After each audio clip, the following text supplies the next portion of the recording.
প্রিয় শিক্ষার্থী, আসসালামু আলাইকুম। ড্রিম একাডেমির পক্ষ থেকে তোমাদেরকে জানাই আন্তরিক শুভেচ্ছা ও অভিনন্দন। আজ আমি তোমাদের সাথে আলোচনা করব ইংরেজির গুরুত্বপূর্ণ একটা টপিক, ট্যাগ কোশ্চেন নিয়ে। চলো আমরা এখন ট্যাগ কোশ্চেন শুরু করি। ট্যাগ কোশ্চেন শিখতে যে আমাদের কিছু বেসিক কথা জানতে হবে। সেই বেসিক কথাগুলো হচ্ছে, ট্যাগ কোশ্চেন করতে গেলে আমাদের টেন্সের 12টা গঠন জানা দরকার। টেন্স প্রধানত 3 প্রকার, কিন্তু টেন্স মোট 12 প্রকার। এই 12 প্রকার টেন্সের যে ইংলিশ গঠনটা আছে এটা আমাদের একটু জানা দরকার।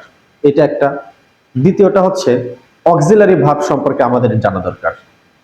নাউন প্রোনাউন সম্পর্কে আমাদের জানা দরকার, কারণ সাবজেক্টে নাউন বসে, কখনো কখনো নাউনের পরিবর্তে প্রোনাউন বসে, এটা সম্পর্কে একটু জানা দরকার। আর সবশেষে ট্যাগ কোশ্চেন, আমরা কি গঠনে ট্যাগ কোশ্চেনটা কমপ্লিট করব এটা জানা দরকার। তো আমি ধারাবাহিকভাবে আজকের এই ভিডিওতে এই কয়টা কথায় আলোচনা করব। চলো আমরা এখন প্রথমত শুরু করি টেন্সের 12টা গঠন নিয়ে আলোচনা করতে। টেন্সের যে 12টা গঠন, এটা আমি টেন্স ক্লাসে খুব ভালোভাবে আলোচনা করব। আজ আমি যতটুকু আলোচনা করব সেটা হচ্ছে টেন্সের যে 12টা গঠন, এর মধ্যে অক্সিলারি ভার্ব দেওয়া আছে সরাসরি কয়টাতে আর দেওয়া নাই কয়টাতে। এখানে 10টা টেন্সের গঠনে সরাসরি অক্সিলারি ভার্ব দেওয়া আছে। যেমন আমি যদি বলি হি ইজ গোয়িং, অর্থাৎ প্রেজেন্ট কন্টিনিউয়াস যে টেন্স, সেখানে হি তারপরে কিন্তু সাবজেক্টের পরে কিন্তু am is are দেওয়া আছে। পাস্ট কন্টিনিউয়াস টেন্সে কিন্তু সাবজেক্টের পরে was were দেওয়া আছে। প্রেজেন্ট পারফেক্টে সাবজেক্টের পরে হ্যাভ হ্যাজ দেওয়া আছে।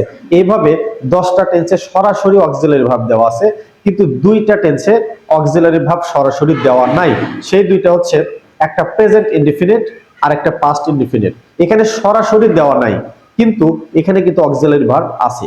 যেমন প্রেজেন্ট ইনডিফিনিট টেন্সে অক্সিলারি ভার্ব কিন্তু ডু, ডাজ, এবং পাস্ট ইনডিফিনিট টেন্সের অক্সিলারি ভার্ব হচ্ছে ডিড। এই প্রেজেন্ট ইনডিফিনিট টেন্সের ডু আর ডাজ এটা সাধারণত সাইলেন্ট থাকে, এটা প্রকাশ পায় না। কিন্তু কখনো যদি আমাদের নেগেটিভ বা ইন্টারগেটিভ কোনো সেন্টেন্স তৈরি করতে হয়, তখন কিন্তু আমাদের এখানে ডু আর ডাজ সরাসরি নিয়ে আসতে হয়। ঠিক এরকম পাস্ট ইনডিফিনিট টেন্সেও তাই। আমাদের যখনই ইন্টারগেটিভ বা নেগেটিভ কোনো সেন্টেন্স তৈরি করতে যাব, তখন কিন্তু আমাদের পাস্ট ইনডিফিনিট টেন্সের ডিড নিয়ে আসতে হয়, আর প্রেজেন্ট ইনডিফিনিট টেন্সের ডু বা ডাজ নিয়ে আসতে হয়। এই 2টা। আর ওইদিকে বাকি 10টা যে টেন্স আছে সেখানে অক্সিলারি ভার্ব সরাসরি দেওয়া থাকে। তাহলে আমরা যদি এই 2টা সহ পড়ি, তাহলে 12টা টেন্সের অক্সিলারি ভার্ব আমরা চিনতে পারলাম। এখন কথা হচ্ছে অক্সিলারি ভার্ব। এই অক্সিলারি ভার্ব নিয়ে আমরা একটু কথা বলবো। অক্সিলারি ভার্বকে প্রধানত 2 ভাগে ভাগ করা যায়। একটা হচ্ছে প্রাইমারি অক্সিলারি ভার্ব আর একটা মডাল অক্সিলারি ভার্ব। তো প্রাইমারি অক্সিলারি ভার্ব যেটা, সেই প্রাইমারি অক্সিলারি ভার্বকে আবার আমরা 3টা ভাগে ভাগ করতে পারি। একটা হচ্ছে বি ভার্ব, একটা ডু ভার্ব, একটা হ্যাভ ভার্ব। এখানে বি ভার্ব বলতে am, is, are, was, were, be, being, been, এগুলোকে বোঝায়। এগুলো হচ্ছে বি ভার্ব। এবং ডু ভার্ব বলতে বোঝায় ডু, ডাজ, ডিড। এবং হ্যাভ ভার্ব বলতে বোঝায় হ্যাভ, হ্যাজ, হ্যাড। এই 3টাকে be verb, do verb, have verb, এই 3টাকে আমরা বলতে পারি প্রাইমারি অক্সিলারি ভার্ব। আর হচ্ছে আরেকটা আছে ওইদিকে, সেটা হচ্ছে মডাল অক্সিলারি ভার্ব। সেই মডাল অক্সিলারি ভার্ব হচ্ছে can, could, shall, should, will, would, ETC. আরো কয়েকটা আছে। তাহলে এখানে আমরা যদি can, could, shall, should, will, would এগুলো যদি আমরা বলি, এর সাথে আরো কয়েকটা আছে, may, might, must, use to, এগুলো আছে। তো এগুলোকে আমরা বলতে পারি মডাল অক্সিলারি ভার্ব। আর উপরের এই 3টাকে আমরা বলতে পারি প্রাইমারি অক্সিলারি ভার্ব। তো প্রাইমারি অক্সিলারি ভার্ব এগুলো। অক্সিলারি ভার্বটা আমরা কখন বলবো? অক্সিলারি ভার্বের পরে যখন কোনো মূল ভার্ব থাকবে, মেইন ভার্ব থাকবে, তখন তাকে আমরা বলবো অক্সিলারি ভার্ব। কিন্তু এই 3টার পরে যদি কোনো মেইন ভার্ব আমরা খুঁজে না পাই, তাহলে এগুলোকেই আমরা মেইন ভার্ব হিসেবে প্রকাশ করতে পারি। যেমন আমি যদি বলি I am going to market, আমি মার্কেটে যাচ্ছি, এখানে গো একটা মূল ভার্ব আছে, এজন্য এর আগে যে অ্যাম ইজ আরটা আমরা পাইলাম এটা কিন্তু অক্সিলারি ভার্ব। কিন্তু আমি যদি বলি আই অ্যাম এ স্টুডেন্ট, আমি একজন ছাত্র, এখানে কি কোনো মূল ভার্ব আছে? নাই। তাহলে এখানে অ্যামটা হচ্ছে এই বাক্যের মূল ভার্ব। কিন্তু এক কোশ্চেন এমন একটা বিষয়, এখানে এই যে B verb, do verb, have verb, modal auxiliary verb, এই যে B verb, do verb, have verb, এগুলো মূল ভার্ব হোক আর অক্সিলারি ভার্ব হোক তাতে কোনো সমস্যা নাই। এগুলো ট্যাগ কোশ্চেন করতে যে এগুলো অক্সিলারি ভার্বেরই কাজ করে, এগুলো কখনোই মূল ভার্ব হিসেবে ধরা হয় না ট্যাগ কোশ্চেনে। কিন্তু সাধারণ সেন্টেন্সে এগুলো কখনো অক্সিলারি ভার্ব হতে পারে, কখনো মূল ভার্ব হতে পারে। এগুলোর পরে যদি কোনো মূল ভার্ব থাকে তাহলে তাকে আমরা এগুলো অক্সিলারি বলবো, আর এগুলোর পরে যদি কোনো মূল ভার্ব খুঁজে না পাই তাহলে এগুলোকে আমরা মেইন ভার্ব ধরবো। এটা হচ্ছে এই তিনটার কথা। কিন্তু মডাল অক্সিলারির পরে বাধ্যতামূলক ভার্বের একটা বেস ফর্ম লাগে, অর্থাৎ এরপরে মূল ভার্ব বাধ্যতামূলক লাগবেই। এটা হচ্ছে অক্সিলারি ভার্বের একটা পার্থক্য। কিন্তু আমরা লাস্ট পর্যন্ত কি পড়লাম, এটা সাধারণ টেন্সের হিসাববাদ, বা সরি এটা সাধারণ সেন্টেন্সের হিসাববাদ। এই যে এই লেখাগুলো আমি লিখছি এগুলো মূল ভার্ব হোক আর অক্সিলারি ভার্ব হোক, এক কোশ্চেন করতে গেলে এগুলো সারাটাক্ষণ অক্সিলারি ভার্ব হিসেবেই কাজ করবে। তাহলে আমরা অক্সিলারি ভার্ব সম্পর্কে বুঝলাম। এইবার আরেকটা বিষয় জানতে হবে, সেটা হচ্ছে নাউন প্রোনাউন। আসলে নাউন জিনিসটা কি, প্রোনাউন জিনিসটা কি? নাউন মানে যে কোনো নাম, আর এই নামের পরিবর্তে আমরা যা কিছু ব্যবহার করতে পারবো সেটাকেই বলা হয় প্রোনাউন।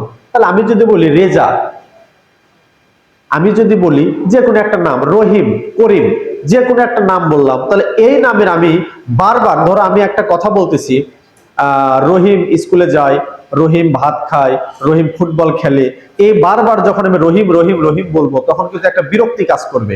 এই কারণে রহিম একবার লিখতে হয়, তার পরবর্তীতে যতবার আমি লিখবো রহিমের প্রোনাউন হি লিখতে হয়। এজন্য এখানে আমরা এই কথাটা বলতে পারি যে রহিমের পরিবর্তে, অর্থাৎ নাউনের পরিবর্তে যা কিছু বসে এটাকে আমরা বলি প্রোনাউন। আর ট্যাগ কোশ্চেনের একটা নিয়ম হচ্ছে, প্রোনাউন থাকলে তো সরাসরি প্রোনাউনই লিখতে হবে, কিন্তু যদি প্রোনাউন না থেকে নাউন থাকে সাবজেক্টে তাহলে ওই নাউনের প্রোনাউন ফর্মটা কি সেটা আমাদের লিখতে হবে। তাহলে এখানে ট্যাগ কোশ্চেনে একটা জিনিস বুঝতে পারলাম, কখনো নাউন সরাসরি ট্যাগ কোশ্চেনে যে বসতে পারে না, নাউনের পরিবর্তে যে প্রোনাউন আমরা সেটা বসাতে পারবো, এটা একটা বিষয়। আর একটা বিষয় হচ্ছে ট্যাগ কোশ্চেন যে আমরা কমপ্লিট করব তার গঠনটা কি, কিভাবে আমরা কমপ্লিট করব সেটা নিয়ে এখন একটু আলোচনা করব।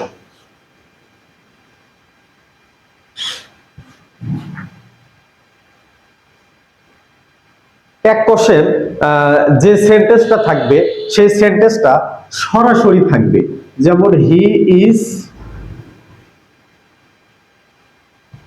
গোয়িং টু স্কুল, খুব সহজ একটা বাক্য দিলাম।